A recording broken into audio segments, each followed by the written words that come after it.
Hey, hello everybody. Welcome to another edition of Fantasy Football Fever. It is Tuesday night, September 16th, 2025. Wherever, whenever, and however you're watching, thanks for making us part of your week. I, of course, am Timothy McClellan, America's favorite armchair football fan. And over here, coming from City Field, where he saw his New York Mets play, heading on to the homestead, the one and only John Flynn, the host of the Hooked on Sports podcast. Hey, how's it going, Tim? Doing pretty good. How about you, buddy? I'm doing good. The Mets actually won a game today because I know the Mets had just lost 2 out of 3 to your Rangers over the weekend. So it's gonna be intense final 2 weeks of baseball with these wild card races. Oh, yeah. Of course, my Rangers still trying to fight to get into that wild card race with still. So we'll see how that goes. Also joining us tonight, of course, is our trusted and faithful league commissioner, Mr. John Natale. Hello. How's it going? Yeah, not too bad. I just saw a Yankees nail biter. Whew, that was rough. So they actually held on to win that game. Yeah, they won 10-9 after My having God, a 10-1 lead. what is it? Yeah. Ugh. Yeah. And also joining us tonight is one of our participants in our fantasy football league. He is the one that is known as simply as Dino. How you doing, bud? I came back and won with a Hurts touchdown and a touchdown from a running back and a receiving touchdown. Yep. He sure did won his matchup today. Speaking of which, I think we will just go ahead and take a look at what happened last week in our league. So if I can get old Bertha here to cooperate with me tonight, we'll have this information available for you. Okay, so first of all, the first game here on my list, it was me against Adam, and Adam just got me. Actually, he pretty much got me at the end of Sunday, I think. 143.82 to 138.04. Got big points from Jonathan Taylor, 29.5, 23 from Brandon Aubrey, and Debo Samuel got him 17.4. Let's see what we had here. I mean, just again, Brandon Aubrey making the difference in a matchup in fantasy football. I mean, duh. Yeah, of course, Mr. Automatic now. Yes, I mean that 64-yard field goal was the reason why Adam dipped you at the end. Yeah, because get the bonus points if those field goals are longer than usual. So what we have here, let's see here. Let's take a look at his entire team. So he had, like I said, 29.5 points from Jonathan Taylor. We got 16 from Alvin Kamara, 17.4 from De'Von Samuel, 10.1 from Travis Kelce. But of course, it was the 23 points from Brandon Aubrey that did it for him right there. Meanwhile, it should have been more for Travis Kelce if he actually gave a damn about football nowadays. Yeah, seems to be the case. He didn't really leave much on the base except Quentin Johnson left him 15.9 on the table. His bench players right here.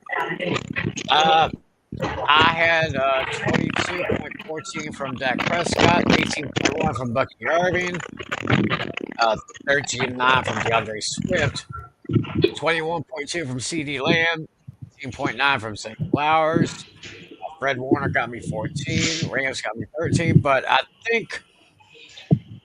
actually thought that Dak Prescott would have a better matchup against the Giants than Jared Goff would have against the Bears.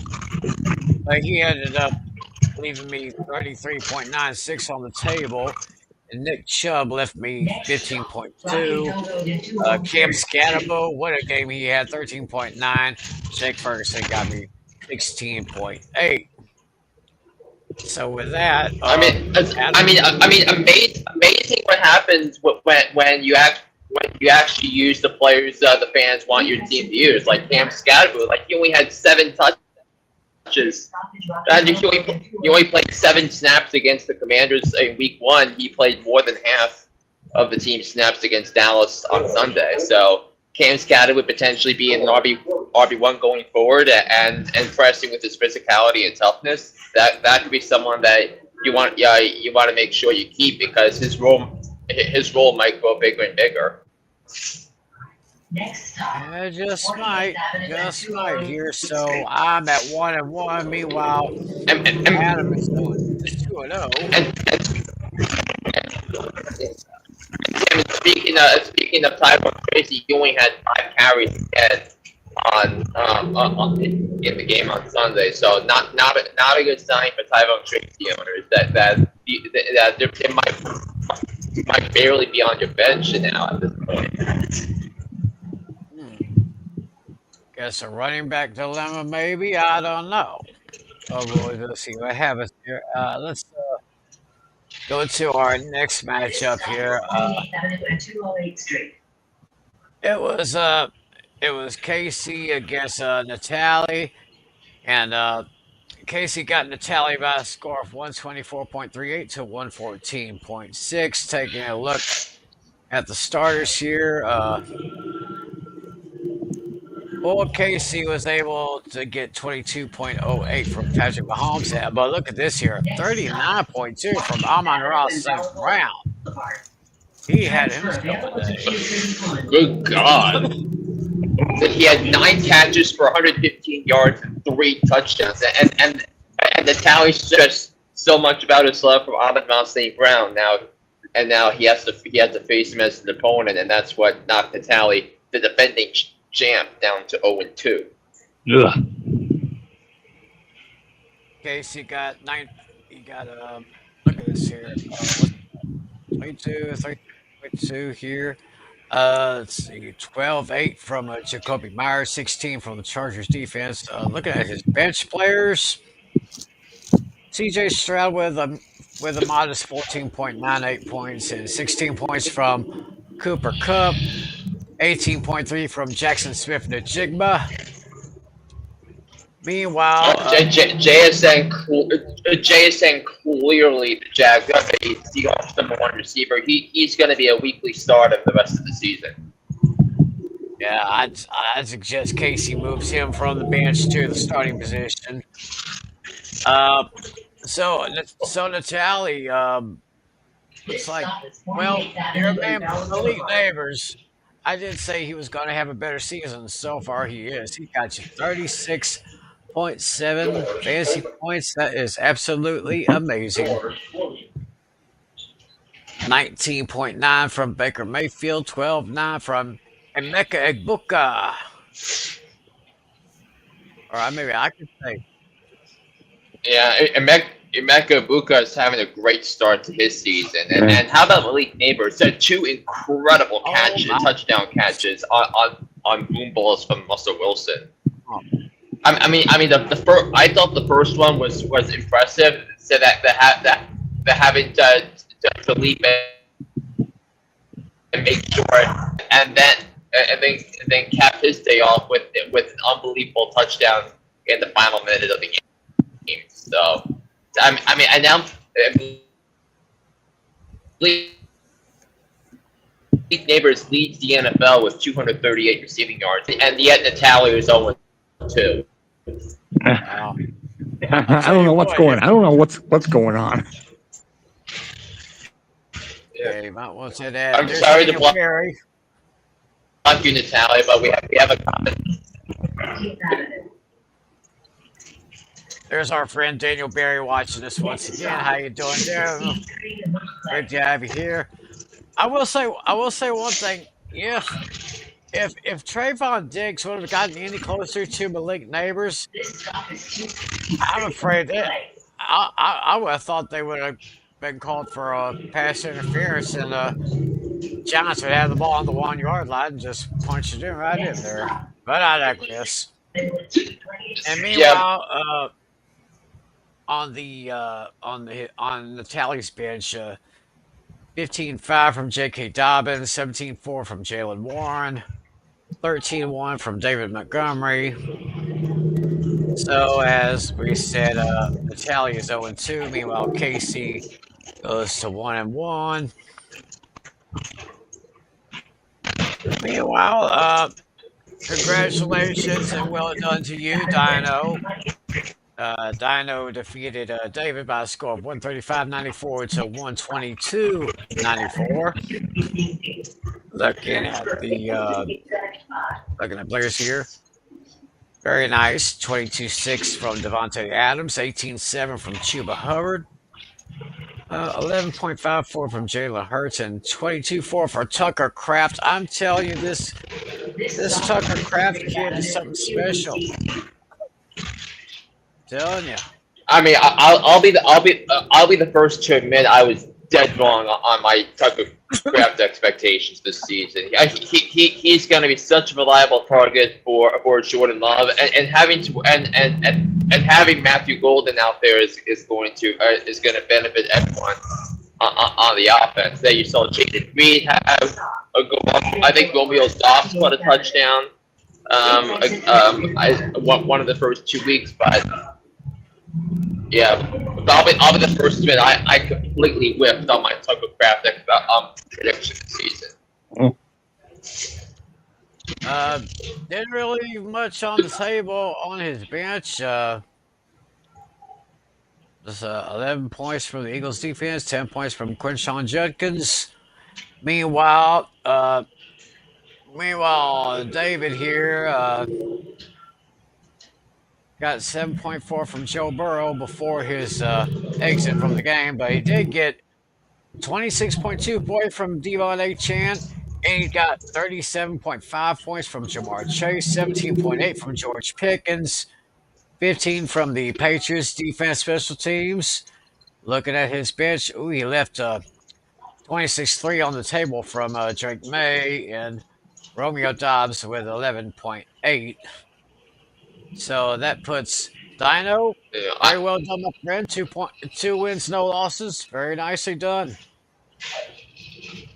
Yeah, and also, how about Drake May? I tabbed. Did we all tab him as like a fantasy sleeper this year?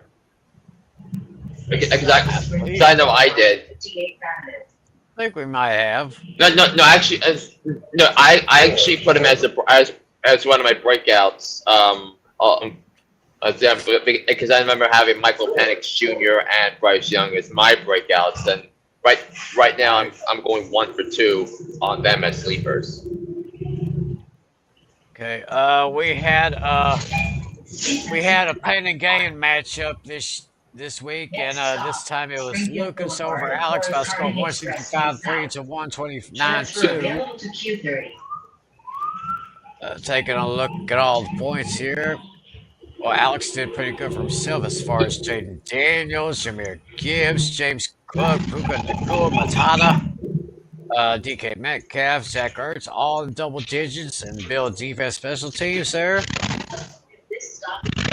far as Lucas's bench here. 16 from Ted McMillan, Jameson Williams with 18.8. Justin Herbert with 18.78, Keenan Allen 17.1. Meanwhile, on Alex's side, you got 25 from Javonte Williams, 19.8 from Bijan Robinson, Mike Evans with 10.6, Tyreek Hill managed 16.9, Kyler Murray at 14.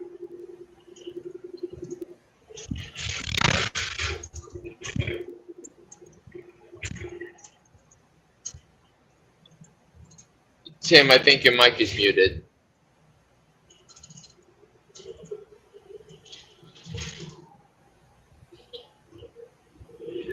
Yeah, I was just running down Alex's bench players. 20.88 from Jordan Love.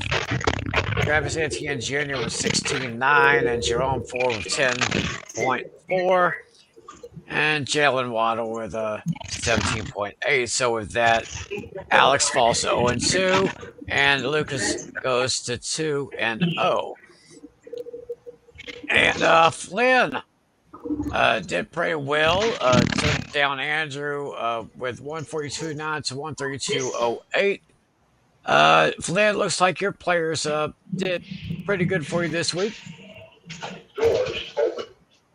Got a see 26.3 from Lamar Jackson, 22.7 from Christian McCaffrey, Nico Collins 14.2, Tyler Warren 11.9, 19 from the Seahawks defense, and Tyler Loop with a 12 even. Meanwhile, Kevin Walker on the bench, 18.8 and 11.4 from Chris Olave. Meanwhile, over at Andrew's position, he got Caleb Williams pretty much broke even for him at 16.98. Saquon Barkley at 17.4. James Conner 12.2. T. Higgins 14.6. Trey McBride 13.8. 11 from Edgerrin Cooper. 20 from the Ravens defense. And Matt Prater with a nice 14. On the bench, Bo Nix 20.24 and 23 from Roquan Smith. So, and that puts both Andrew and Flynn both with records of 1-1 apiece. So let's go ahead and thank God I didn't start 0-2 because if I started 0-2 in 3 of my 4 leagues, I would have been pissed. Yeah. So we'll go ahead and take a quick preview of our week 3 matchups here. Come on, Bertha. Is that what you call your laptop, Bertha? Yeah, because she's so slow. I need to invest in a new. Oh God. Oh Okay, God. so Now we have another painting game. We have another painting game. Pick'em showdown. yeah, me and Lucas coming this week. We're closely matched right now. Lucas is projected at 139.1, while I'm at 138.2. So only 9 points separate us here. It's like I've got Prescott. He's got Gibbs and Cook. Very great running backs there. Lamb, Flowers, Laporta, my receivers. And he's got Ridley with his flex. Alex Singleton on the defense. Bills defense. And there's got Harrison Butker. So I'll make my appropriate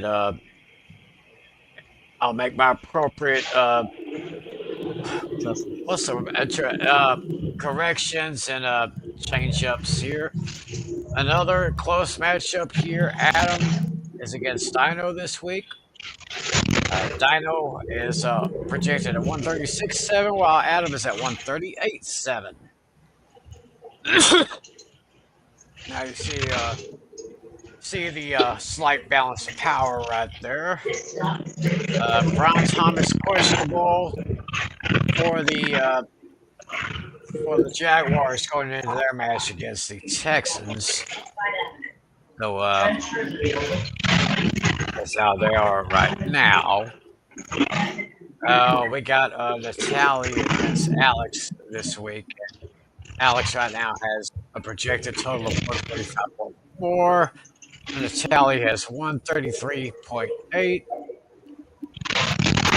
So there's the comparisons right there as of right now.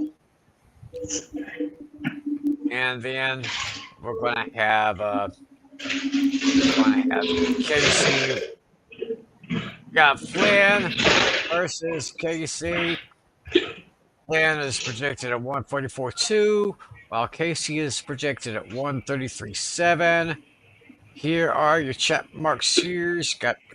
It's there. So it's only a 10.5 difference right there.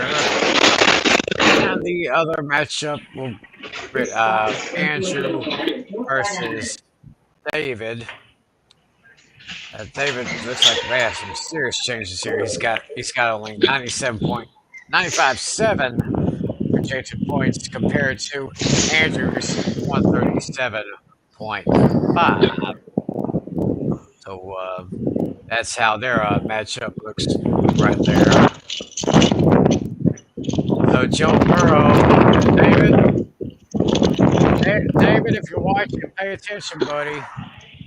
Pay attention right here. Joe Burrow is on the IR, so you'll definitely have to change it. Aaron George Sr. is out as well, so there's two big changes you're going to have to Oh make my there, bud. gosh, that's a double Yeah. whammy for David. Yeah. So speaking of that, so the Jordan Mason fantasy owners should be rejoicing because I think now that JJ McCarthy is hurt, I think it feels like Jordan Mason's in line to get 25 touches. So if you have Jordan Mason, be sure he is in your lineup. Yeah, as I see Dino grinning, he has him. Okay, so David has Drake May as his quarterback on the bench, and he's got Braylon Allen for his running back, so he may want to start. I wouldn't start Braylon Allen against Tampa Bay. I'd probably have to go to the waiver wire on that one. So yeah, and Braylon Allen's got a tough matchup against the Bucs defense that is really good at stopping the run because them stopping the run against the Texans was a big reason why they were able to stay in that game and allow Baker Mayfield to win it. right, so that's basically our matchups this week. Okay, so we got a lot of hot topics to talk about, and the first one we have to talk about, oh my gosh, that huge game in Big D, where obviously Mike Greenberg said the D in Big D stood for, well, it didn't stand for defense because there was none. I mean, in the past, the Giants have pretty much been dominated by the Cowboys in recent years. But what happened on Sunday was nothing short of amazing. I mean, Russell Wilson played like he was in his first couple of seasons in Seattle. I mean, I think the career progression for Russ was that he was more of a game manager. The first part of his time in Seattle. Then when he started to get confident, when the Seahawks allowed him to take 4 shots down the field, that's where he became such a popular commodity in fantasy, and we saw that all throughout that game where of course in the first half throwing that touchdown to Malik Neighbors to go up 10, and then two go-ahead touchdowns in the last 3 minutes of the game. The first one to Wan'Dale Robinson, and Wan'Dale Robinson was outstanding on Sunday. Yeah, because he put up 28 points in fantasy in his own. So, and so that's just why you look at Wan'Dale Robinson as a popular choice among fantasy experts to be someone you pick up on your waiver wire because Wan'Dale Robinson was kind of with his production was kind of hamstrung by the Giants' inability to take deep shots, and that was supposed to be the promise of Brian Dable when he took over because Josh Allen took a lot of deep shots when he was calling plays for him in Buffalo, and now we're seeing some of what Brian Dable is like when he's there. So So Russell Wilson was terrific in regulation, but we saw the Russell Wilson in Denver and Pittsburgh in overtime with the backwards one drop. And he threw an inexplicable interception on the second drive. Yeah, it was a good thing that Donovan Wilson was there to get to intercept that pass from Russell Wilson there. Natale, you're the other big Giants fan. Let me get your viewpoints. Yeah, I wasn't able to see the game, but boy, when the Giants took the lead with about less than a minute left in the game, I thought they were going to win it, but nope. Yeah, the Giants always tend to choke at those very last drives. They're horrible at stopping on the final drive. They got to get better at that. Yeah. But I also I think a point to that was because like the Giants they came into that last drive of regulation so tired because they were getting gashed on the run. Javonte Williams had 97 yards rushing and a touchdown in that game on Sunday. So but the Cowboys launched a balanced attack throughout much of that game before, of course, those last few drives where they needed to score quickly. So. Yeah. Javonte Williams almost got himself a Hondo right there. As you said, 97 yards there. Stephen Lamb with another 107. And check this out. Yes, the two best receivers in that game were both Giants. Malik Neighbors, 167 yards. Wan'Dale Robinson, 142 yards. That could be a dangerous duo right there for the Giants. So even though right now the Giants are 0-2, I would not skip them out. Especially coming up this Sunday night with the Giants facing off against the Chiefs. Yeah. And I got that game I'm worried about. They're historically bad in night games. And I got a little something to say. Yeah. So, which is a good lead into what's going on with the Kansas City Chiefs, because the three-time defending AFC champions have started this season 0-2. So, there are things to digest when it comes to the Kansas City Chiefs, Tim. Yeah, there is something to say. I think Travis Kelce is a little bit off. Mostly for obvious reasons, but sometimes for different reasons, of course. They're missing Rasheed Rice because he's on this 6-game suspension. Patrick Mahomes is he's still doing okay, but he could be doing better. Let me see if I can look up the stats from that game against the Eagles. I mean, Mahomes is actually running the ball, which is why why his fantasy outputs the last 2 weeks seem a little inflated because he's gone back to running the football, which is what made him such a dangerous weapon, a dangerous quarterback, in his first few years, because his scrambling ability. I mean, you saw that in the AFC Championship game against Tennessee 5-6 years ago. So it's not a secret that he has that ability, those abilities. Right.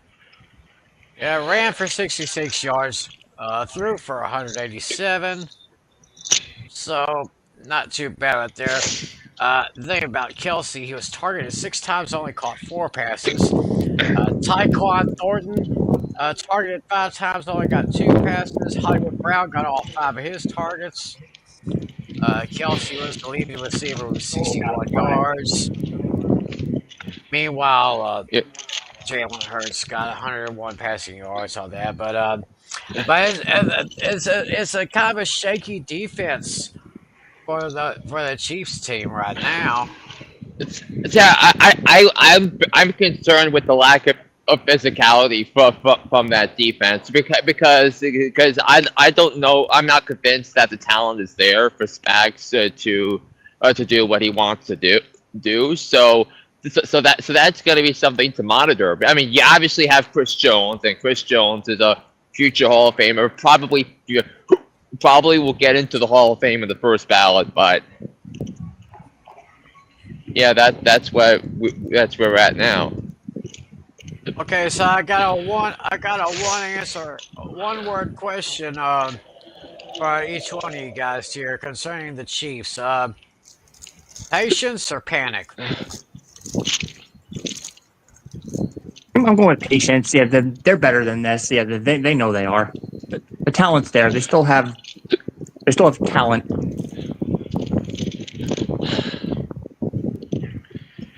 Yeah, yeah, and I'm also concerned about the offensive line play as well. Because yeah, I love the Josh Simmons pick to be the left tackle, but losing Joe Tooney is a tough pill to swallow. I mean they had to get rid of him well, because of the salary cap constraints, but yeah. Yeah, so it's going to be interesting to see what happens because the Chiefs and the Giants have a game coming up this week, and like I said, I got something to say about that. Yeah, and the Chiefs are Anyway, facing and the and the Chiefs are facing the 32nd ranked defense in the NFL on Sunday night. uh-huh. So looks like we got trouble in Cincinnati. Joe Burrow with his toe injury from the game Sunday. He's out. He's on IR now. He's going to be out for at least 3 months. So that got the Bengals front office to move Brett Rippon to the active roster. And if I'm not mistaken, Brett Rippon is the son of former NFL quarterback Mark Rippon. And they signed Mike White, who played for the Jets for I think a season or two, I think, It's, and also the Dolphins. and the Dolphins. And they signed Sean Clifford to the practice squad, as well as wide receiver Kevin Pryor. So Joe Burrow going to be out for 3 months, which means now it's going to be was it Jake Browning? You said, Mm-hmm. but I mean, Jake Browning's he's got some weapons. He's got Chase Brown, he's got T. Higgins, he's got Jamar Chase. Uh, so I think the offense is hopefully it's going to be okay, but of course they have that matchup against Minnesota, where Minnesota has injury problems too. J.J. McCarthy, he has a high ankle sprain, and he may miss between 2 to 4 weeks, which means that it's going to be Carson Wentz for the Vikings. And I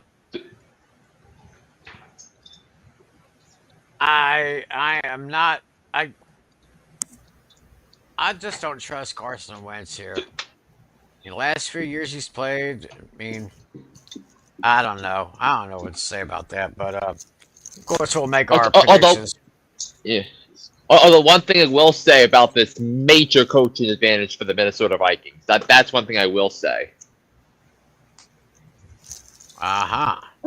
But then again, I said that last week.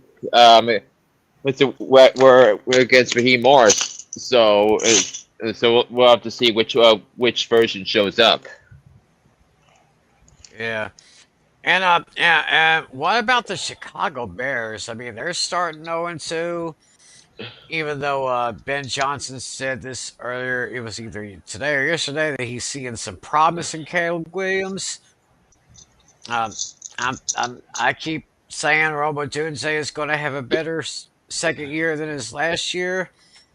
Uh, of course, they have their new head coach Ben Johnson there, but I right now, Flynn, I can't seem to really pinpoint the problem in the Windy City.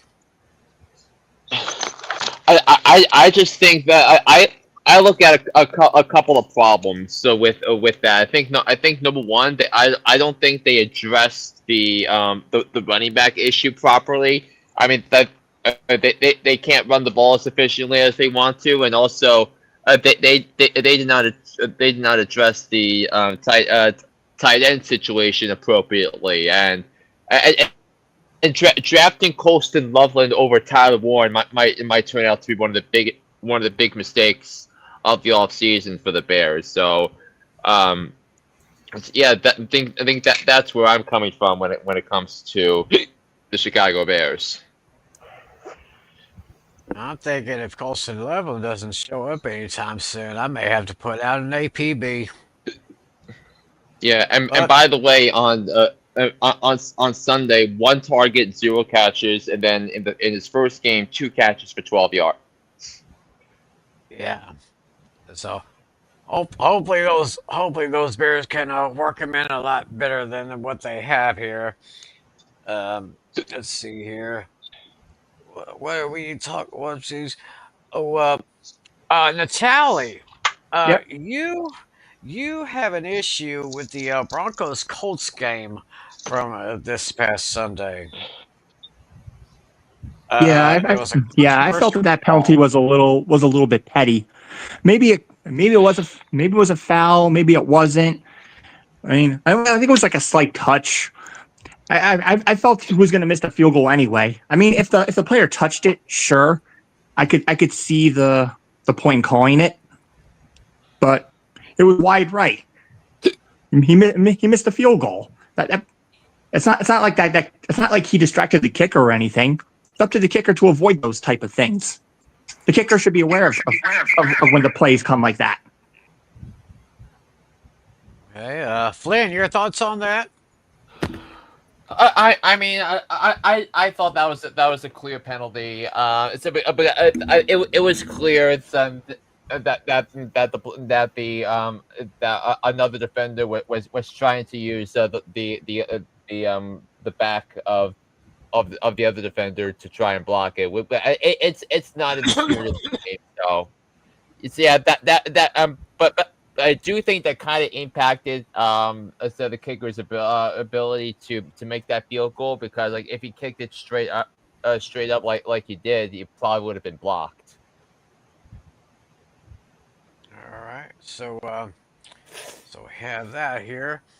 Looks like oh, going back to the Vikings, I forgot to mention this. The running back Aaron Jones, he's going to be out for a little while. He has hamstring injury, and he'll be out for about 4 weeks. So I guess Jordan Addison is still on suspension, right? He should be back. What was it? 2 weeks or this week or next week? Yeah, he has one more game of his suspension. Yeah, So okay, yeah, with that. all right. So he'll be back for week 4. So Jordan Addison, you owners, or if Jordan Addison is available, if you are playing anywhere, if he's available, you might want to go ahead and sack him up a little bit because Aaron Jones is going to be out for a while. So let's see here. Looks like Jaden Daniels suffered a slight knee injury. He might be iffy for this week's game. Um,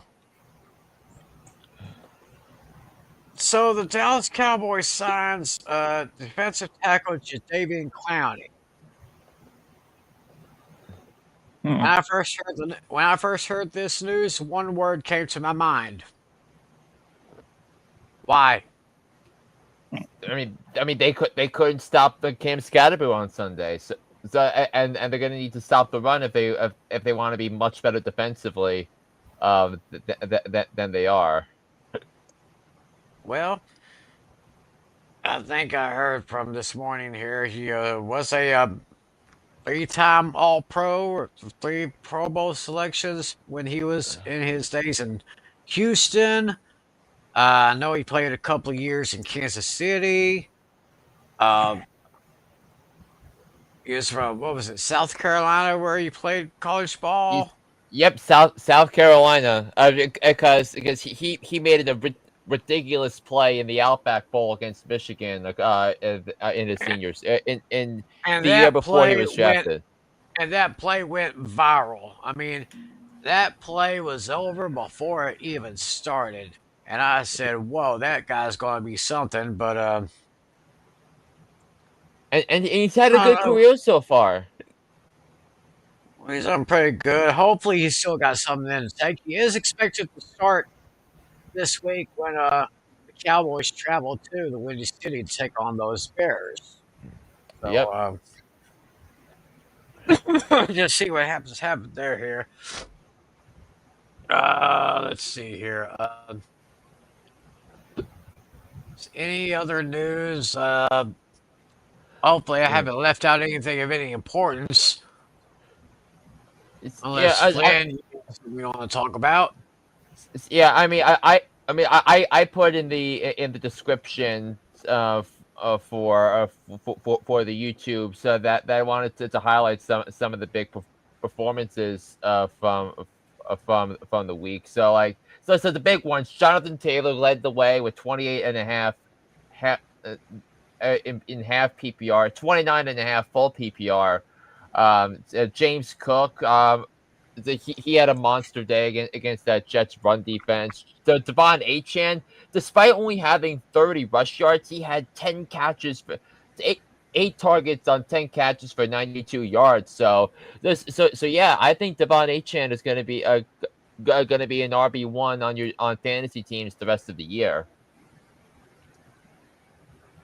All right, so that was really quite good. Javonte Williams, I'm surprised he's kind of up there. I mean, I'm kind of starting to become a believer in Javonte Williams, although I'm not an instant believer yet. I want to see some more of this guy, but he's looking pretty good. And Miles Sanders is Yeah, he's getting in there where he needs to be. So yeah. I And guess also okay.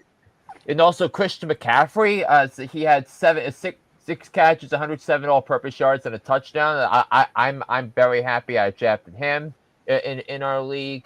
Um, the wide receivers we talked about Ahmed St. Brown, Malik Neighbors, and Romo Dunze. But safe to say, I am a little concerned about a couple of these receivers that AJ Brown and Brian Thomas Jr. said that they have both underwhelmed so far. And look at this, Brian Thomas Jr. 4 receptions on 12 targets against the Cincinnati Bengals on Sunday. Wow. And speaking of which, we do have a question for y'all to discuss.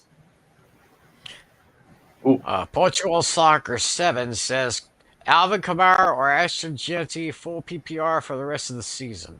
Yeah, I'm riding on Genty all the way. Yeah, despite Genty having a rough second game, yeah, I think he's definitely due for a bounce back. Yeah, Father Time is catching up to Kamara. He's not the same as he once was. Yeah, I think I still consider Genty a candidate for the offensive rookie of the year, and yeah, maybe even offensive player of the year. But yeah, I'm definitely riding all the way on Genty. Got to go with the youth. Got to go with the rookie. This season is high end rookies. I'm riding with Genty all the way. Yeah, and also to mention, Tedor McMillan is having a good start to his season, but right now, Alvin Kamara through 2 weeks ranks number 15, while Ashton Genty ranks number 27. Mm-hmm. Yeah, but I think Genty only running for 2.7 yards per carry. That's a little concerning to me. Through a couple weeks. Is he gonna get better? Yes. But I think with Alvin Kamara being the veteran, I think the Saints are gonna have to lean on him, and Kamara is still yet to score a touchdown, but I do think that time is gonna come soon. All right, I think I'm going to be unanimous and go with Genty on this one. Just like uh, just like Natali said, Kamara, his time is almost approaching. I don't know how many more good years he's going to have left. Genty is just getting started. Youth over age, well, Father Time never loses. So Yeah. Yeah. go with Genty here. Another thing I'm concerned about is Evan Ingram because like because Evan Ingram to me was the biggest fantasy loser last week because he only appeared in 42% uh of the snaps for the Denver Broncos, and he's ranked 39th through the first 2 weeks. He only has 6 targets, 4 receptions for 33 yards. So yeah, I'm awfully concerned about this. Yeah, I'm kind of concerned about it too. So it's wasted there. So we got Tucker Kraft, Juwan Johnson, Zach Ertz, top three tight ends this week. That Tucker Kraft, Hmm. he keeps playing the way he does. He'll make all pro in about a year or two. They do that. Of course, Dino, big thumbs up there. I guess that must mean he must have him on his fantasy league. Yeah, he does. Actually, He's got the Green Bay Packers player. Dino lives in Wisconsin. Yeah, he knows what's up. yeah, he's a cheathead. Kraft cheese. We'll get some mac Yeah, and cheese. Tucker Kraft mac and cheese. There you go. Yeah, good stuff right there. Dino had a little question in the chat here. He wants to ask us, who will get their first win? Ben Johnson or Aaron Glenn? I think it's more which of those two is gonna win first. Right. Yeah, probably the Bears if I had to pick. Maybe Ben Johnson. Probably Jets. So Dino's thinking Aaron Glenn. I'm kind of leaning toward Ben Johnson because I think the Bears are slightly better than the Jets right now. Anyway, I digress. Anyway, it is it's trivia time. So Yes, indeed it is. I've got a question. Natalie and Flynn both have questions, but they might Well, those yeah, questions this is risky, might but be we'll see if similar. Glenn and I have the same thing. Yeah, I think you're gonna have to go first with this one to tally because I fear the All right. worst. All right, fine. But I mean, if your question is exactly the same as mine, you'll have to withdraw yourself from answering then. Yep. Yeah, I mean, I saw a graphic on one of my feeds. As we all, of course, Flynn and I know, the Giants are 0-2. I noticed it was there's a graphic since 2013. The Giants have done that 10 times, starting the season 0-2. Which team is second? Which team has the second highest span? Oh, I didn't think you were gonna go that far. So that was not my projected my question. So Okay, then you're free to ask yours then. okay, so so it's actually it has to do with 0-2, and that. But so the Giants are 0-2, and Russell Wilson leads the NFL in passing yards. So the question here is, who is the last team to lead the NFL in passing and start the season 0-2? Oh, okay. Interesting question there. I might have an idea on that, potentially.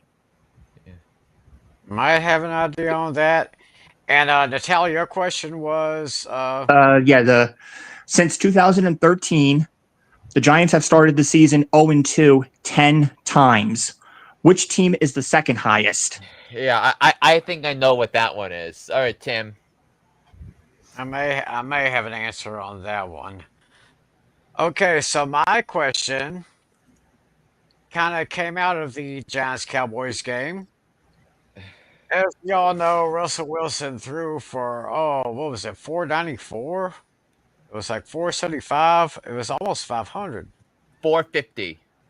450. Russell Wilson threw 450 yards and his team lost. My question is, who was the last quarterback to throw for at least 400 yards in a losing effort? I'll give you one clue. It was an AFC quarterback. Aaron Rodgers. Mm. Ooh, there's some good ones out there, but we'll have to see what the answers are after that. So Okay, so I think Flynn has a starting sit for us to consider.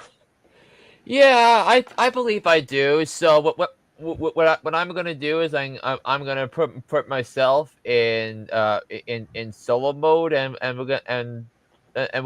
we're gonna do something about that. Okay, let me put myself in solo mode and mute everyone else for the moment. Okay, so I have a couple of things to consider. My sleeper for the week in week three. I have to go with Daniel Jones, the quarterback for the Indianapolis Colts. So he of course is having a really good start to his season. He's 2-0, and now he's got a favorable matchup against the Tennessee Titans. So I do think he's going to be able to have another strong performance for the Indianapolis Colts coming up on Sunday. My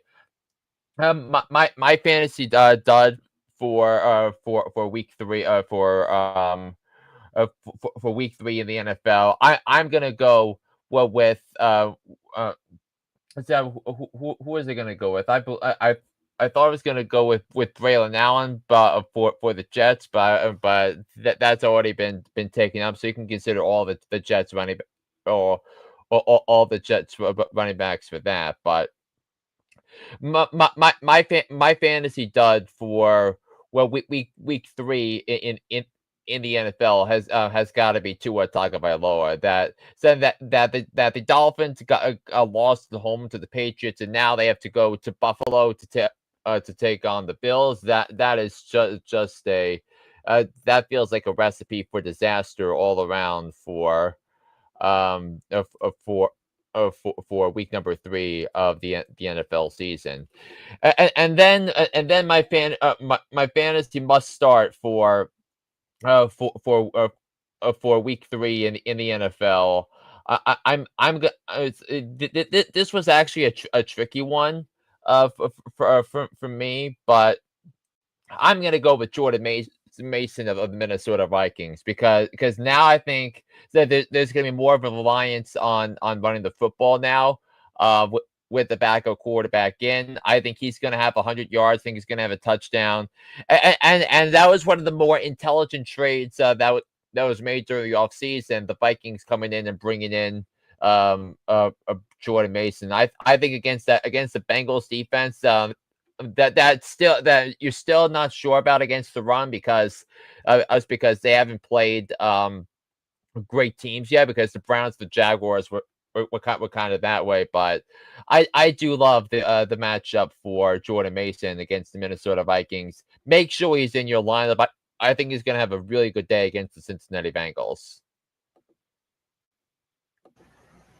Some great words of some great words of wisdom from the one and only John Flynn. Of course, I'm sure he will expand on that a little bit more later this week when he does his NFL Week 3 edition of Hooked on Sports. Y'all be sure to listen to that wherever you find your podcasts. So now, I guess it's pick'em time. So yeah, let's look at all the games this week.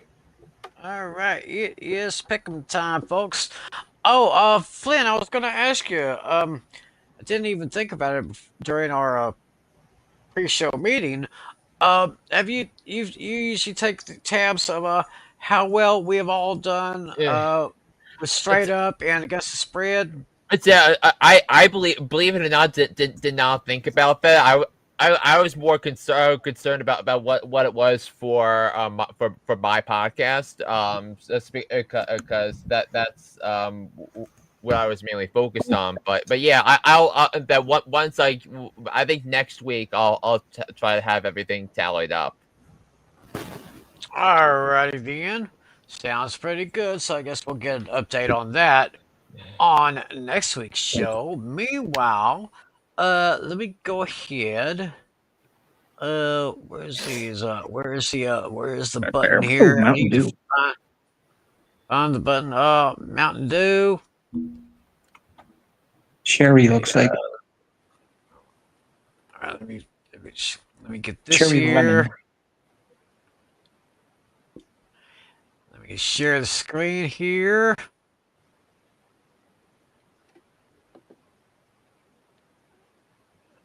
And I think we got the schedule up on the screen here. Yep. And there we are. Well, that was actually last week's games. So we'll just skip on over to week 3. And we will begin week 3 with the aforementioned Miami Dolphins going into Buffalo taking on the defending league MVP Josh Allen and the Buffalo Bills. And the Bills come into this game as 11.5-point favorites. Prime Video is where you're going to find it. And this almost sounds like a total mismatch right here. It's like one of the very best versus one of the very worst. Nothing much to say about this one. Tua is becoming trash. I think Tyreek Hill is still upset that he didn't get a trade offer, or that Chris Greer did not want to trade him at all. Chris Greer needs to be fired ASAP. I say he will be fired within the next 3 or 4 weeks.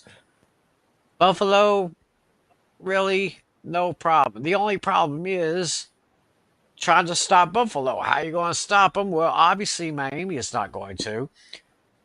This is not my lock of the week, but I am definitely taking Buffalo to win and cover in this one. I'm going to give Buffalo, let's say,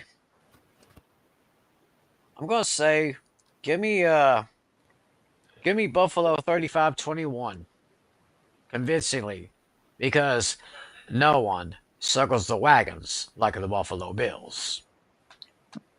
So, Flynn, your take. Yeah, I think this was one of the easier bets of the week. This is not my lock of the week, by any means, but yeah, but I mean because like the 11.5 in a division game kind of scares me, but I just think Buffalo and Miami are on 2 different wavelengths. So I'm gonna take the Bills to win this game by a score of 31-16. All right, Natale. Yeah, the Dolphins haven't beaten Buffalo in years, I think. I want to say their last win was like 3 years ago or something, if I remember correctly. Yeah, I mean, it's always been a bloodbath between the Bills and the Dolphins. So I'm just gonna say right out of the gate, this is gonna be my lock of the week. I have Buffalo winning 30-16. So that's Natale's lock. Yeah, I'm taking a lock right out of the gate. The Bills.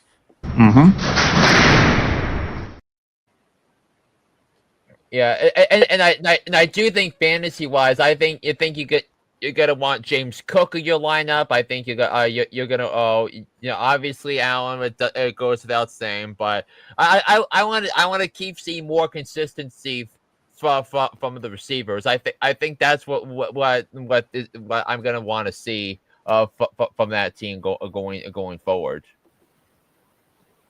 All right, Dino, what do you want to say about this game?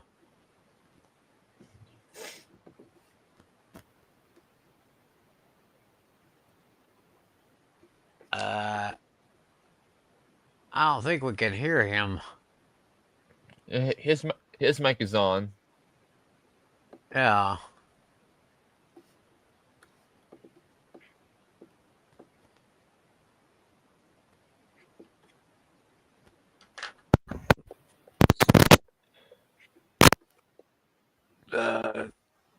tell you what, Dino, if you want to go ahead and type in your prediction, we'll let everybody know. Right now, I cannot hear a thing. Can you hear me now? Yeah. Heard him a little bit. Yeah, barely. All right. I'm going to take Buffalo by a lot. Buffalo by a lot. That's pretty much what we're all saying here. So, I guess we're all. I guess we're all obviously unanimous with the Bills over the Dolphins. Let's go to the Sunday games. Uh, starting, we got Cleveland and Green Bay. Game is going to be at Huntington Bank Field, Cleveland, Ohio. Green Bay is coming into this one 8.5 point favorites. Um, this is almost as bad as Buffalo and Miami. This is almost as bad. Uh, but actually, take Green Bay is a tough thing. I mean, Jordan Love's still good. Offense is good. Defense is good. Uh, Cleveland's Cleveland, of course, with their quarterback situation here, their defense is not doing too well. I'm going to okay, Green Bay 8.5. I'm going to go ahead. I'll take Green Bay on the road. I will give the 8.5. I say Green Bay wins and covers. Give me a score of gonna put a tenner out there. Give me Green Bay 30-20 over the Browns. Yeah, this is gonna be my lock of the week. 'Cause I think there's so much more energy with the Cleveland around surrounding the Cleveland Browns this year than in previous years because of what Micah Parsons brings to the table. So I think it's gonna be a big game for Josh Jacobs, another big game for another big game for Tucker Kraft. They both have good matchups, so make sure you put those guys in your lineups. So I'm gonna pick the Packers to win this game and lock. I think it's gonna be a dominant defensive effort. Give me the Packers to win by a score of 24-6.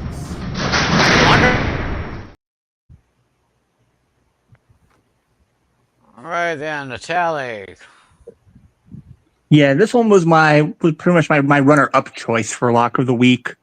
Yeah, the Browns are a hot mess. Yeah, Green Bay looked really good, so I'm going to go 24 also but I'm going to give the Browns a little bit more points. I'm going to have them cover, but just barely, 24-13.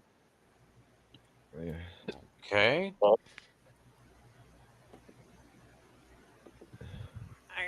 I guess, and of course you don't have to ask Dino who he's going to slake. Green Bay No. 34-21. 34-21. All right, so we're all Green Bay on that one. Indianapolis at Tennessee. Played in Nashville. The Colts are coming in at 3.5 point favorites. And I'm telling you something right now, Daniel Jones is he is starting to impress me. Starting to get to a feel of things with the Colts there. He's getting a feel of there. Jonathan Taylor is back. He's looking very good. So I hope Cam Ward is starting something just in case Daniel Jones gets injured.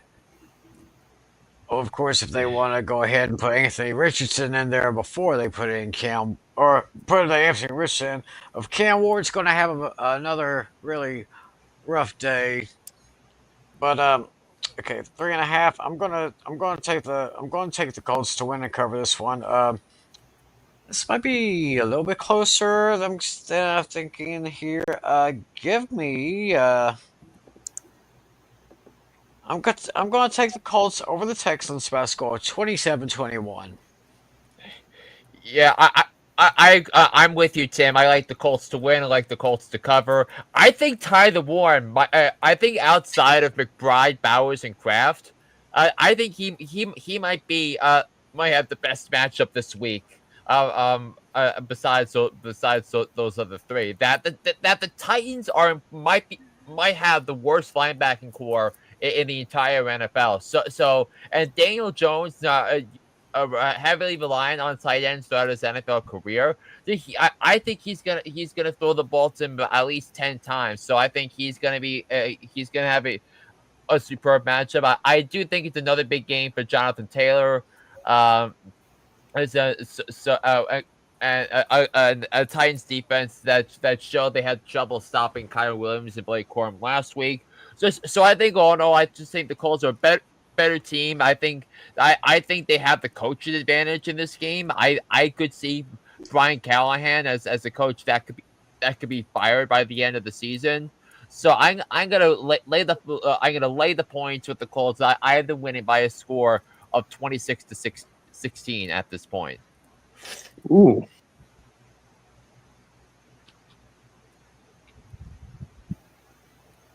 What are All you right, thinking, Natale. Natale? Yeah. All right. I mean, I'm just a teeny tiny different wavelength. I have the Colts winning, but I'm gonna have Tennessee cover. I do like Ooh.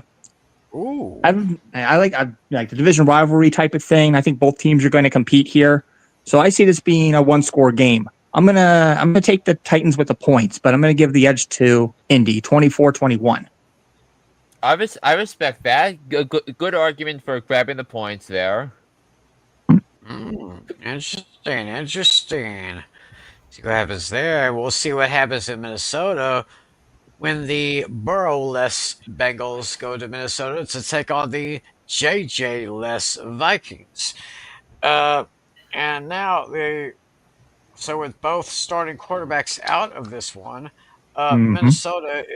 Minnesota is 3-point favorites, and well, now that both starting quarterbacks are out for a time, and I've never really trusted Carson Wentz, and I've never trusted. Well, I don't even know anything about the other quarterback, but I'm just Jake gonna Brown. Jake. Yes, uh, but they got some pretty good receiving cores, both teams. But I got to give a slight edge to Cincinnati. I'm giving a slight edge to Cincinnati. This is not my upset special of the week. That's coming later. But I do think that Cincinnati will come in and take down Minnesota. It's going to be a very close game. The late second field goal is going to win it. I am going to take the Bengals over the Vikings. Let's call this 20. I'm taking the Bengals to win by a score of 27-24.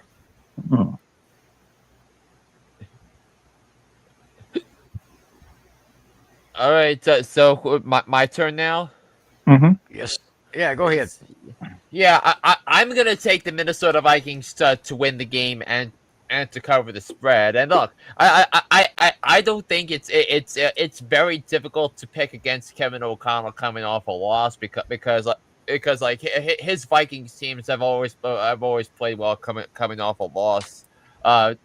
During his time there, but I think what's been lost in the shuffle with the JJ McCarthy praise, his teams have only scored 12 points in 7 of the in if you take out that fourth quarter against the Bears, the Vikings have only scored 12 points this season with JJ McCarthy as the quarterback. So I do think there's going to be more rhythm and blues offensively with Carson Wentz because you have that line behind them. So you have the advantage of having Justin Jefferson going up against the Bengals secondary, which still needs something to prove. But in the end, I think the Vikings are the better team. They think they have the better coach. They have the better defense. Although I will say the Bengals have played well defensively, and I think Al Golden deserves a lot of credit for that. But I give me the Vikings to win. The Bengals are playing a real team now. Give me the Vikings to win by a score of 27-20. All right. I guess for me, I think this has a snooze fest written all over it for me. Got a battle with the backup quarterbacks, and as of right now, I think it's looking promising.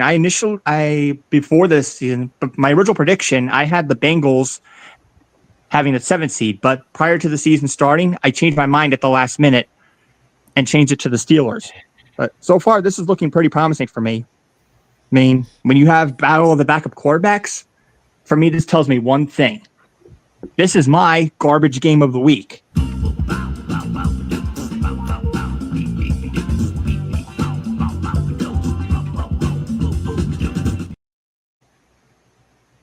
I actually see a very low-scoring game here. I think both offenses are going to struggle. I actually have a battle of the defense here. I have a low-scoring game for some reason. I can't really rely on. You can't really rely on backup quarterbacks too much. So, give me 19-14, Minnesota. Okay. Ooh, Dino. Yeah, anything to say about this? Lock in the Vikings in Tennessee. Ooh. The Vikings in Tennessee, they're not playing each other this week. No. They're going to beat the Colts. So did we get your match you pick yet for that game or no? No. All right. Oh, sorry about that. It's okay. All right. Yeah, this next one will be my last. Then I have to go. Okay. All right. So, and he says he's taking the Vikings as well. So it's going to be interesting here. I guess I'm the lone wolf on that one. 17. Let's go. Let's go. Oh yeah, New England at home against the Pittsburgh Steelers. Steelers are coming in at 1.5-point favorites. Of course, they're playing at the old Razor Blade, Gillette Stadium. Aaron Rodgers against Drake May, youth against age. Looks like the Steelers came back down to earth a little bit, but I can see them with a bounce back game here with a slight edge. I'm going to say, I'm going to take Pittsburgh to win this game. Of course, 1.5 points. That ain't nothing. But I think this might be closer than what some people say. I'm going to give Pittsburgh the edge on this one.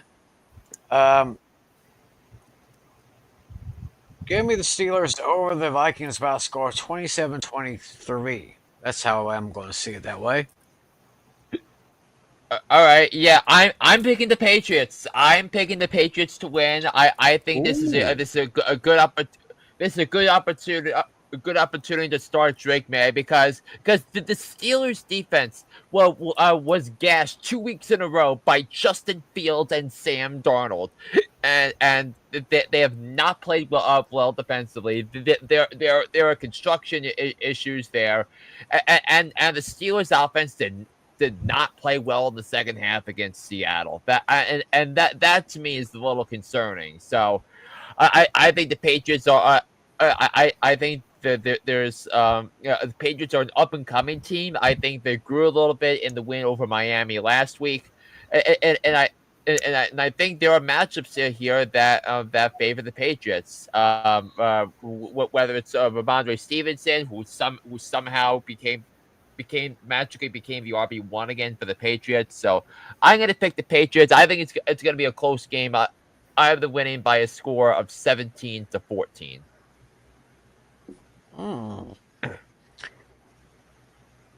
Yeah, I know. During the Tom Brady era, the Steelers have historically struggled against New England, but this is a different New England team now.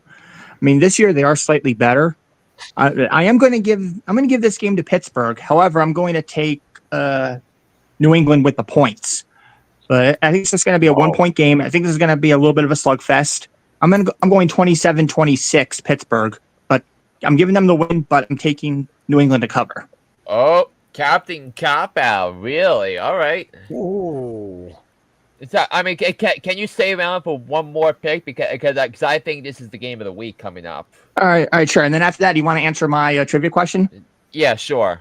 All right. All right. So we'll start with you. So So the Rams, Eagles. I can't wait for this game, and I believe the Eagles are favored by 4.5 points, according to what I sent you. So take your pick, Natale. All right. Yeah, this one was probably one of the more difficult ones for me to call. I could really see this go either way. Yeah, of course, Jalen Hurts is having a fantastic year. I mean, AJ Brown is struggling a bit, but I think he's going to get it together. Yeah, Puka Nacua is doing pretty decent so far. I mean, Kyron Williams, it's hard to tell what we're going to get from him. Man, I do see another high scoring game here. I'm going to take the Rams with the points, but I'm going to take Philly to win this one. I'm going 31-28. Right, Tim. All right. Yeah, I agree with everything that Natalie said about this game. But go with the home team. If you can't really pick Bruner, go with the home team. A friend of mine always says this will be won't be a blowout, but it's going to be pretty competitive. I'm taking the Eagles over the Rams by a score of 30-26. Fly chickens fly. Upset special. Give me the LA Rams to go into Philly and beat the Eagles. And look, I think the Rams as currently constructed are the biggest threat to the Eagles in the NFC. The Rams Eagles is my matchup for Championship Sunday at the end of the season. And look, what Matthew Stafford did to that defense, what was almost miraculous, especially if you look at the fourth quarter of that divisional round game. So and he looked good. The running game looked better, and they got to the quarterback. So the Rams have definitely looked better on the eye test than the Eagles. So I can't stress enough how much I like the Rams to win this game. I think it's going to be a great game. Rams win 29-26, given that in an upset special.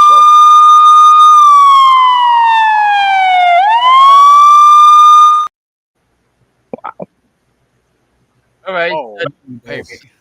All right. So, what's your trivia question? Let's answer your question, Tower, before you go. Okay.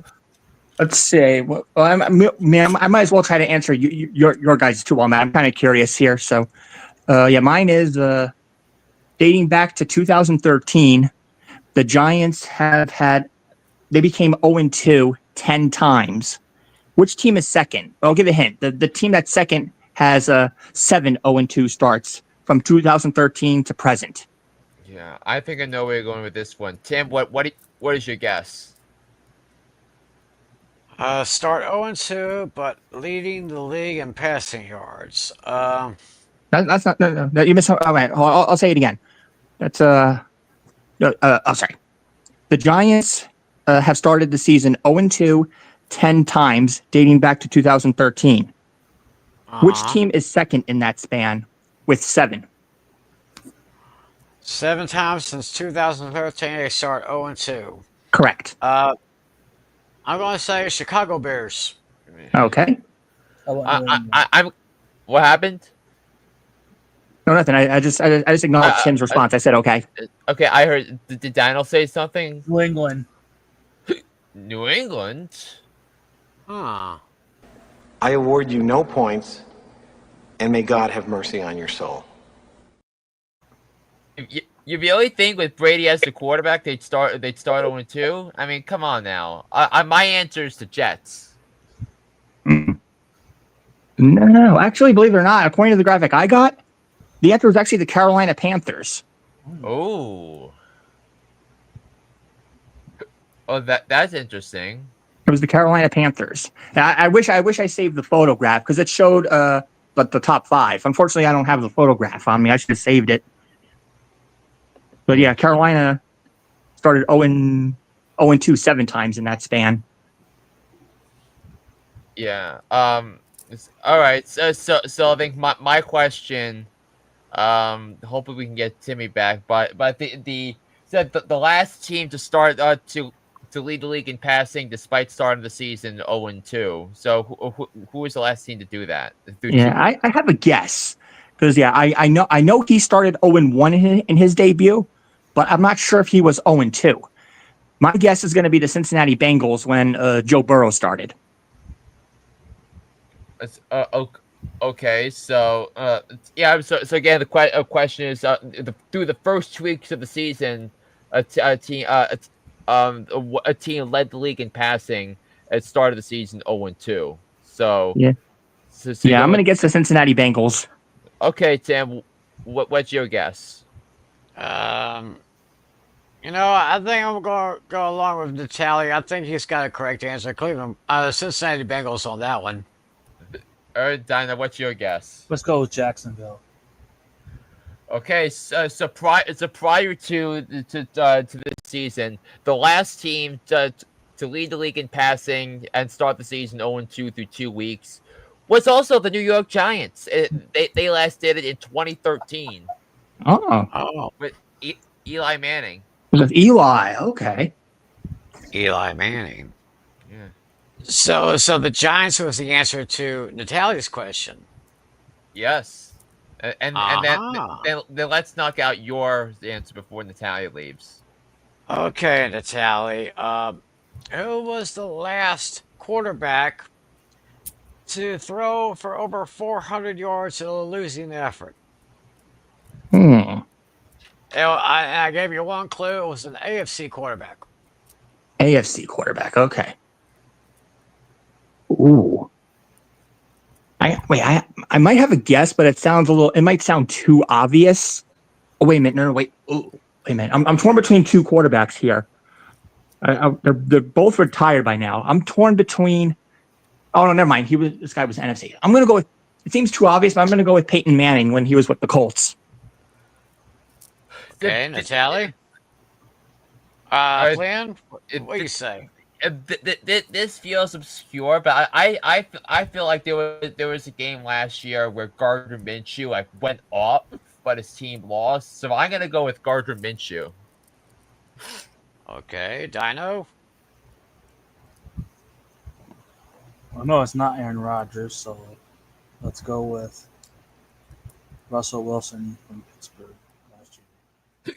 So we got Russell Wilson from Dino. We got Gardner Minshew from Flynn. And we have who from Natali? I'm going with Peyton Manning, but it sounds too obvious. Feels like a trap. No. Well,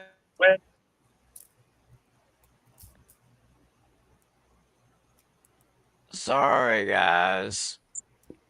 But the correct answer, and it just happened last year. It was week 15 of last year. It was Jared Goff. Oh, Oh wow. Quarterback. Yeah, Jared Goff. It was the Lions against the Bills. The Bills won that game by a score of 48-42, despite the fact that Jared Goff went 38 of 59 for 494 yards. mm. 5 touchdowns, no interceptions. He did take 3 sacks for a loss of 21 yards. So it was Jared Goff. Ah. Yeah. And So we have 3 questions. Two questions coming up right now. So, but would you trade AJ Brown for Kenneth Walker and George Pickens? Yeah, absolutely. Yes, Yeah, I'm doing I that would. in a heartbeat. AJ Brown, there's something, he's not firing on all cylinders. So, yeah, trade. And then last one, his running backs are Tony Pollard, Amari Hampton, Jordan Mason, Zach Charbonnet, Ja'Cory Cross-Merritt, and his wide receivers are Drake London, CeeDee Lamb, Marvin Harrison Jr., Kayshawn Boutte, Wandale Robinson, Chris Godwin, and Khalil Shakir. Should I accept Marvin Harrison, Tony Pollard, and Wandale for T Higgins and Alvin Kamara? That's a hard pass for me. Yeah, same here. Yeah, yeah. I But mean, Kamara's not that same player he once was.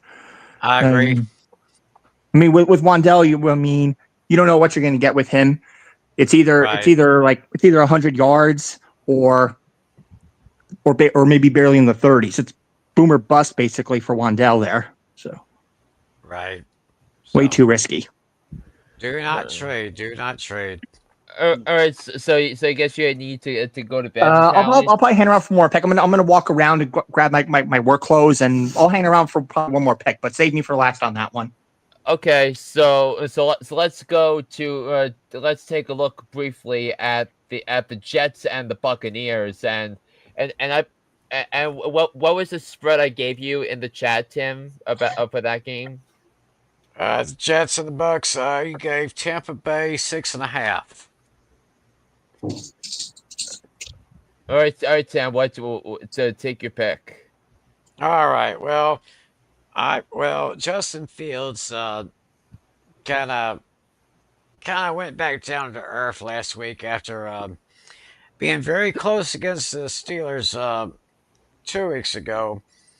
But I think he'll have a better game this week. But of course, you got Tampa Bay, you got Baker Mayfield, you got Chris Godwin, you got Mike Evans, you got that young, awesome running back Bucky Irving. I'm so high on that guy. But actually, this is my big point spread game of the week. I see a score of 26-23. I'm going to go with the Buccaneers for the win, but I'm going to take the Jets for the points.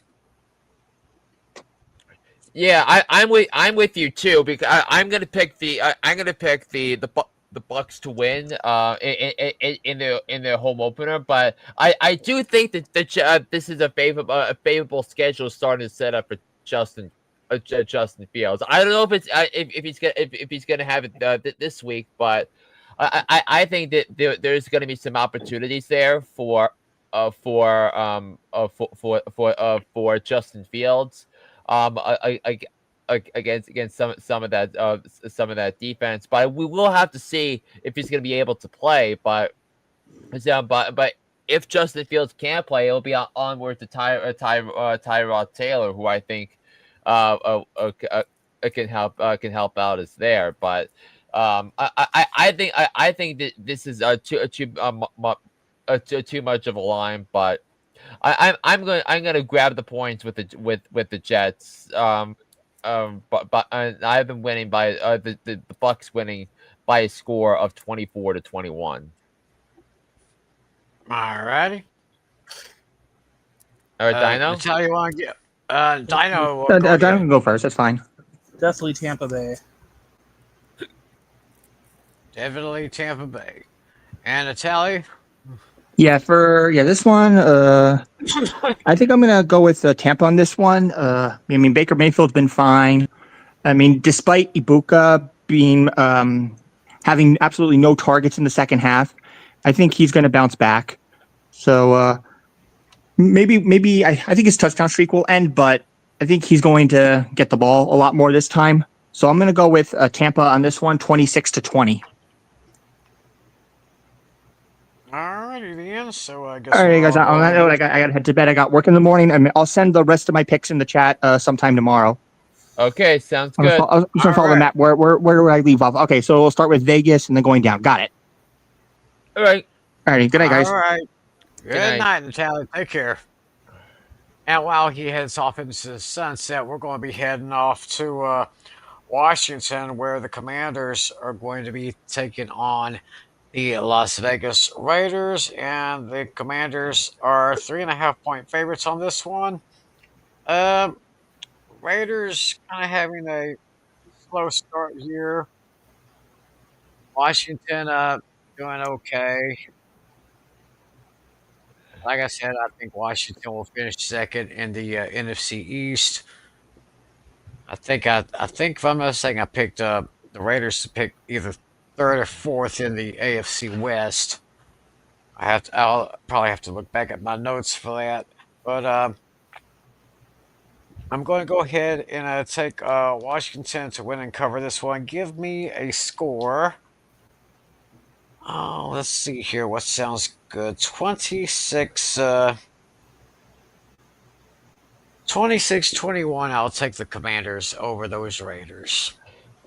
I mean, this is one that I would not touch and put in my survivor pool because we don't know whether Jaden Daniels is going to be playing or not in this game. Right. I think the thing about about this is that the Commanders have 3 extra days to get ready for the Raiders, while the Raiders are coming off are coming off a short week, and they just they were playing at this time 24 hours ago. So I'm trying to fathom them turning around on a short week, and play against a team that had 4 extra nights of rest. But look, Pete Carroll's been good in this in this environment, but this feels like a prime opportunity for Jacory Krowski-Merritt to fully take over as a starter after Austin Eckler got hurt, and after the injury to trading by Robinson. He's now thrust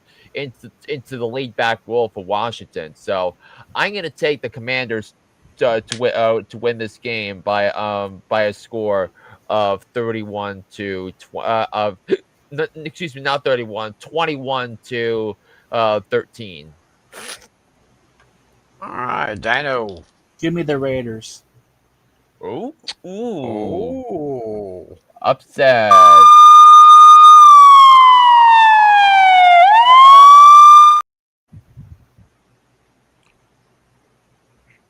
Bold move indeed. Given the fact that like Flynn said, don't know if Jaden Daniels is going to be ready for that game. But let's go to Carolina. The Panthers are at home against the Falcons. Falcons are coming in at 5.5-point favorites. Yeah, Bijan Robinson is having a second year that is starting off so far so good. It's just their defense that I'm a little bit worried about. And Carolina, they're still a little bit shaky. So I'm gonna say this is gonna be. I say Atlanta wins and covers. Give me the Falcons by a score of 26 to. Yeah, let's go 20. 6-point win. 26-20. Atlanta wins and covers. Yeah, I wanted to find reasons for the Panthers to win this game, but it's because I was higher on the Panthers than most during the season, and that turned out to be a big swing and a miss on my part, and like the thing about the Falcons is that they have actual stability at quarterback, and they actually have a pass rush. That is something that hasn't happened over the last 3 or 4 years. So I think on those fronts, the Falcons are a much better team, and they're a much more formidable team than I thought they were going to be. So with that in mind, I think monster game for Bijan Robinson, and I would be concerned about if I had Chuba Hubbard on my team because not only are the Falcons getting after quarterbacks well, they're also doing a good job stopping the run as well. And the injury to Robert Hunt is a devastating one for Carolina. So it's a big game for Bijan. I think the Falcons are going to win the game by a touchdown. I win by a score of 20 to 13. Definitely Atlanta. Definitely Atlanta, says Dino. 27. 27-20. Sounds good. AFC South battle. Houston at Jacksonville. And Jacksonville is 1.5-point favorites. I kind of wouldn't touch this one myself. This is my choice for the garbage game of the week. Really? Oh, let me pull that up. I wasn't ready for that one.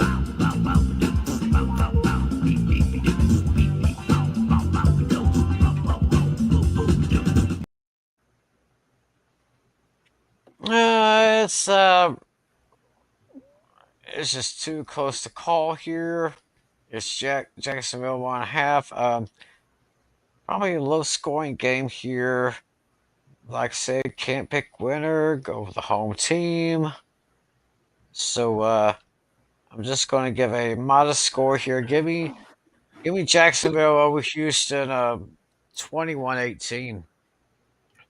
It's yeah. I mean, I'm still I'm a little concerned about the Jaguars, despite being 1-1 and the Texans being 0-2. But I think this is a desperation game for the Texans. I mean, they lost in heartbreaking fashion against Tampa last week, and the defense actually did a good job until the last drive in holding Baker Mayfield. So I just think that the Texans have matchups in this game. I think Nico Collins, after a pedestrian after a pedestrian couple of weeks, I think he's going to go off in this game. I think he's going to have 7 to 10 catches, 100+ yards, and a touchdown. I think he's going to have a monster game. And I still think that there are some issues with the Jaguars, but I think the more concerning thing is Trevor Lawrence being inconsistent thrower of the football, and I that does concern me. So I picked the Texans to win the division before the start of the season. I did. I think they're gonna find a way to win the division, but barely. And that road starts with a win in week 3 to avoid an 0-3 start.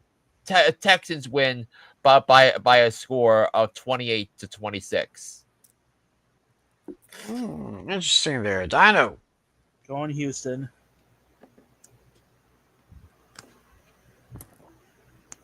Okay.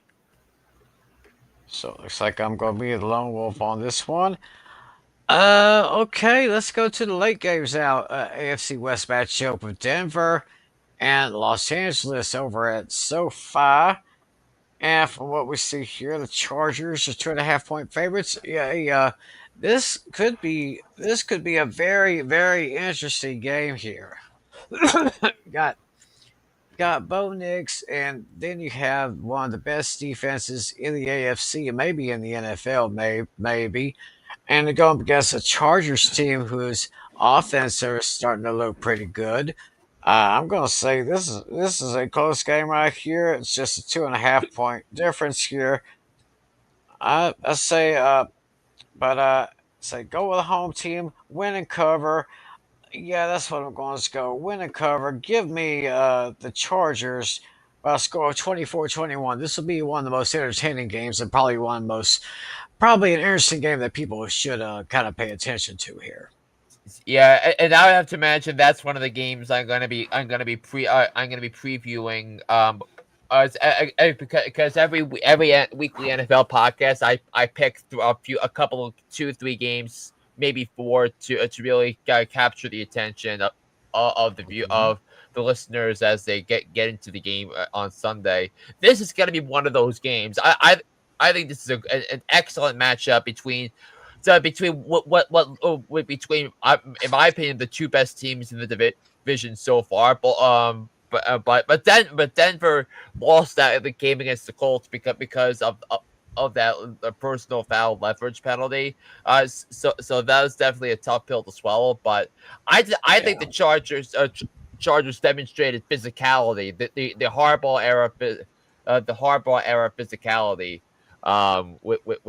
with that. So I'm gonna pick the Chargers. I'm gonna pick them to win by 4 points, by a score of 26-22.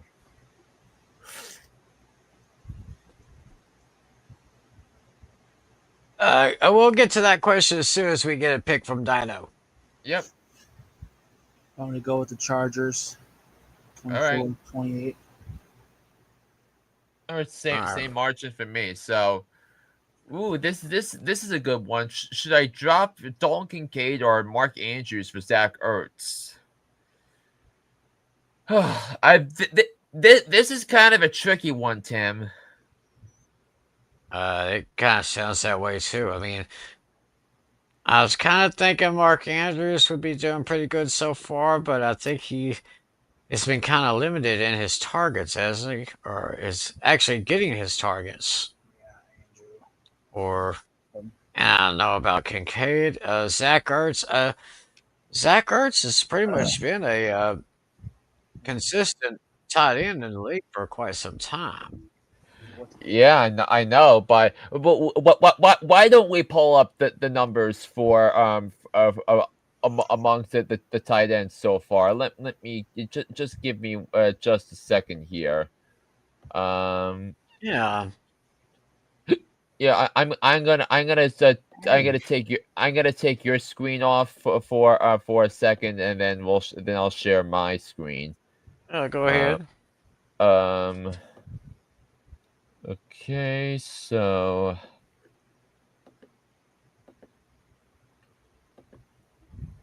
yeah.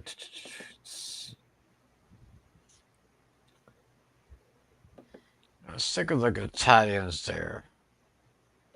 Kincaid, Andrews, and Ertz.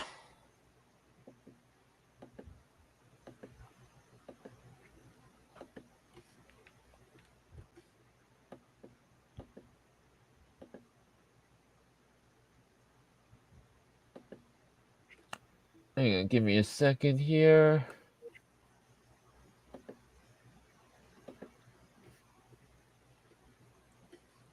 Yes, so Dalton Kincaid ranks 10th.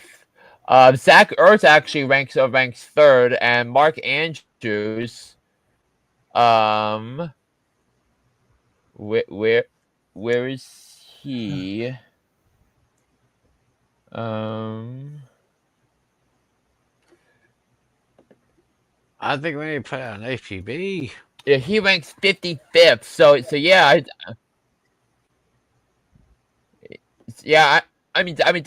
definitely consider dropping one of them. Maybe Kincaid, because yeah, he's owned by only in 78% of leagues. But yeah, I do think it's a good idea to maybe drop Kincaid for Ertz. Yeah, there you go. That's what we say. Thanks for your question. Thanks for watching, and good luck to you the rest of the way. Now we're going to go to New Orleans and Seattle. Played in the Pacific Northwest. Seattle comes in at 7-point favorites, and this is I'd say this is pretty much a mismatch here. I mean, uh, Seahawks doing pretty good. I mean, Sam Darnold kind of getting shaky, but I think this is where, of course, the Seahawks are really good at home. The Saints have no identity whatsoever. Therefore, I'm taking the Seahawks by a score of 28-17. And Flynn, now that you got the controls, I'm not Yeah. just I'm not just going to take the Seahawks. I'm going to lock them. All right.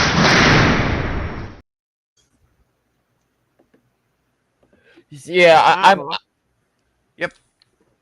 Yeah, I'm with you too on this one, but I'm gonna pick Seattle. I think they're going to destroy the New Orleans Saints coming up on Sunday, and look, I just think as the home team, I think this will benefit Seattle, and the Seahawks actually have some dudes on the roster, right? And I just don't think the Saints have the horses to get through the season without looking really bad in the process. So I but now the question is Seattle going to look ahead to Arizona, because next week they play in Arizona on a Thursday night football next week. So could this possibly be a trap for Seattle? I think that's the only thing I have in pause, but I'm picking the Seahawks to win this game by a score of 30-20. All right, what are you thinking, Dono? I'm picking Seattle. All right, at the end, so we're all unanimous with that. Next up is my game. As my Dallas Cowboys are heading to the Windy City to take on Chicago at Soldier Field. And in this game, the Bears are actually 1.5-point favorites. So you got a second-year quarterback going up against a quarterback that is now in his 10th year. Dak is showing good signs here. Tried to keep it close against Philly 2 weeks ago. And I don't know. It must have drained him having to play 5 quarters last week. 4 quarters and then pretty much the entire overtime session. But hopefully he's going to be okay. Bears. I think this may be.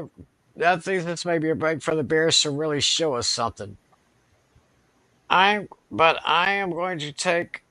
I'm going to take the Cowboys to win, but I'm going to take the Bears to cover. 27-26. That's how close it's going to be. And I don't think this is going to go to overtime either. Yes, so the Bears are actually 2-point favorites. So you'll have the Cowboys winning outright, winning and covering Okay, so with this. okay, so I guess the number changed a little bit. So yeah, so still 27-26. I'll take the Cowboys in another squeaker, even though I don't really like it. But I digress. It's the Bears are 1.5-point favorites in this one. So if Dallas wins, but even if it's I won, you'll still win. Oh, I think this is a tricky one to pick because again, just like the Texans, the Bears are 0-2, desperate to avoid an 0-3 start. Again, but the Cowboys might be able to run the football effectively against the Bears front that did not look good last week against Detroit. Having said that, I think if DeAndre Swift doesn't have a big game this week, I don't know when he's gonna have one. So I think the Bears are gonna play desperate. I think Caleb Williams is gonna have to is definitely someone you should consider starting.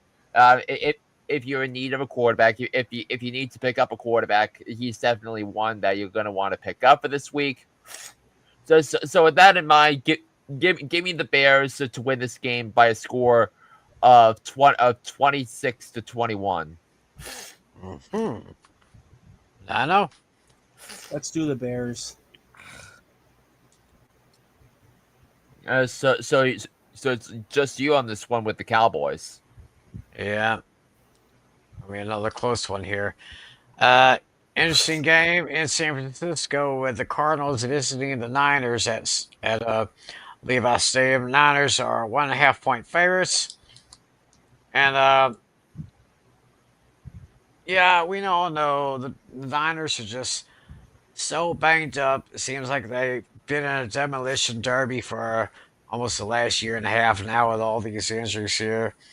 But actually, I'm going to kind of give the slight edge to Kyler Murray, to Trey McBride, to Marvin Harrison Jr., and I got a feeling that Arizona could pull this out. It's not going to be by much, but I'm going to take Arizona over San Francisco by a score of 26-23.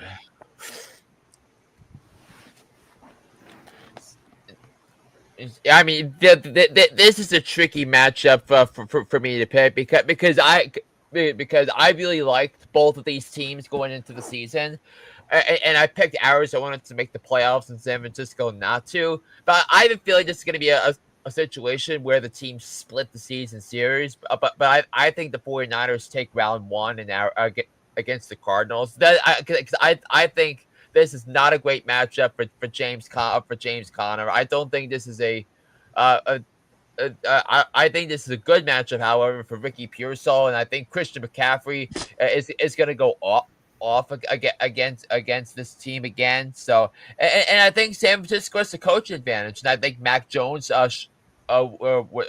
played very well against New Orleans, and I think Arizona secondary is still is about although I think it's good, but I think it's rather inexperienced. I think having the gift of facing the Saints and the Panthers, now they face their first real competition of the season. And in both their first two games, yeah, they were 2-0, but they won by a touchdown or less. And I think that's concerning going into this one. So I think it's a good bet. I'm going to grab the 49ers, lay the 1.5. They win by a score of 23-16. All right, Dano. Definitely go under San Francisco. So again, I am the lone wolf on this one. Now we go to Sunday Night Football.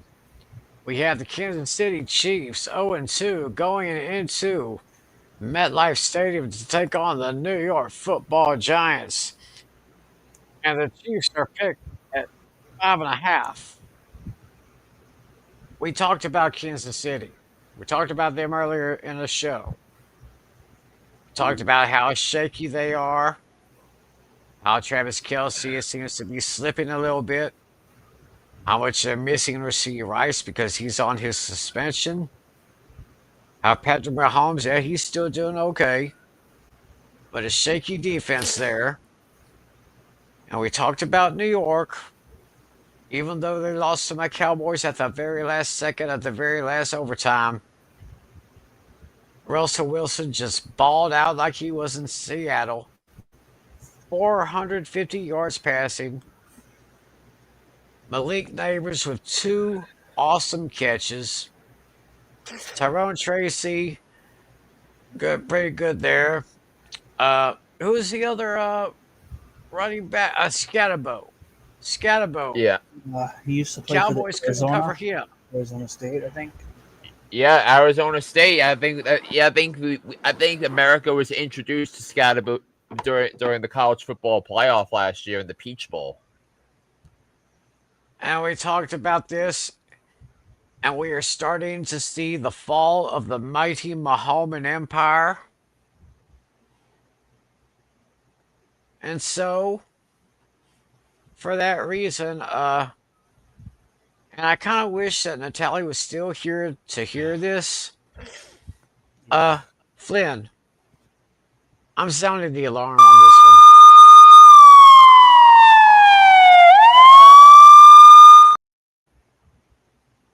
Just like Rome has fallen, the Chiefs are going to fall to 0-3. I mean, if New York did that to my Cowboys, despite the fact that my Cowboys won in the last second, imagine what they could do to the Chiefs. Give me those New York Football Giants by a score of 30-28. That's my upset special.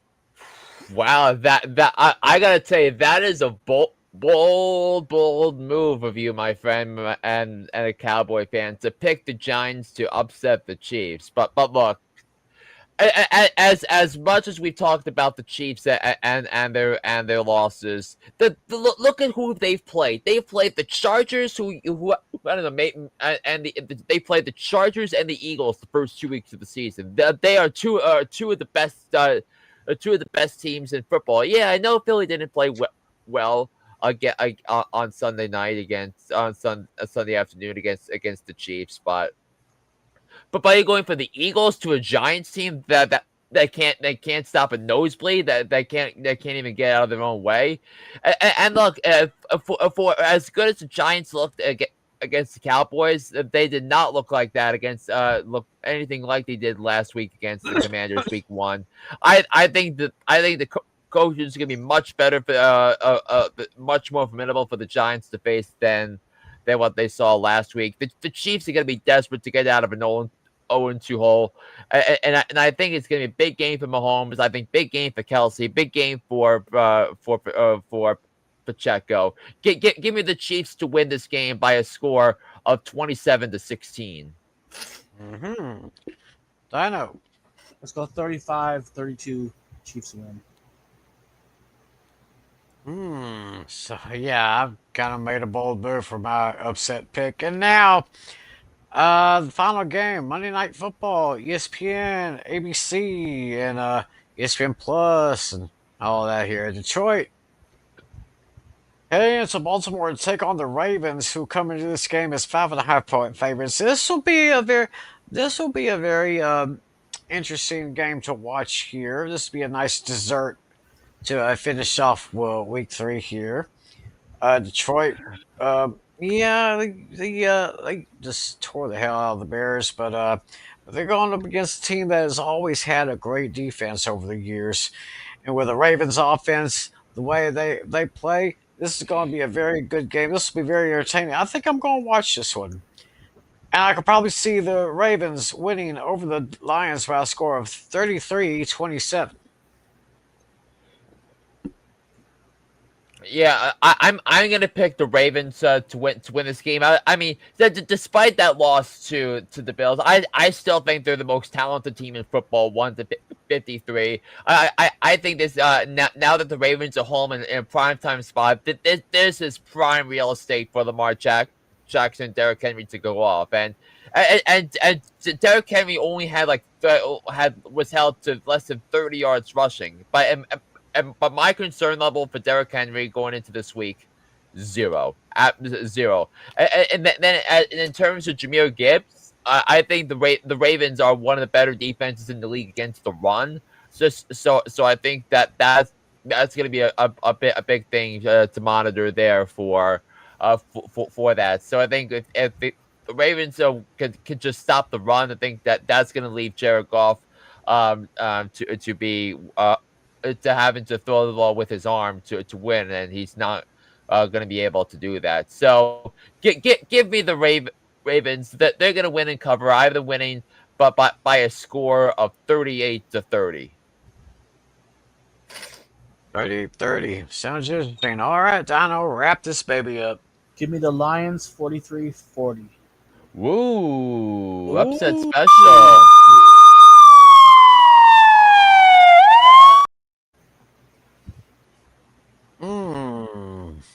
That is a kinky pick right there. Very much indeed. Probably about as kinky as my pick taking the Giants over the Chiefs. But I digress, and so I guess Risk it for the biscuit. yeah, risk it for the biscuit. That's what I say.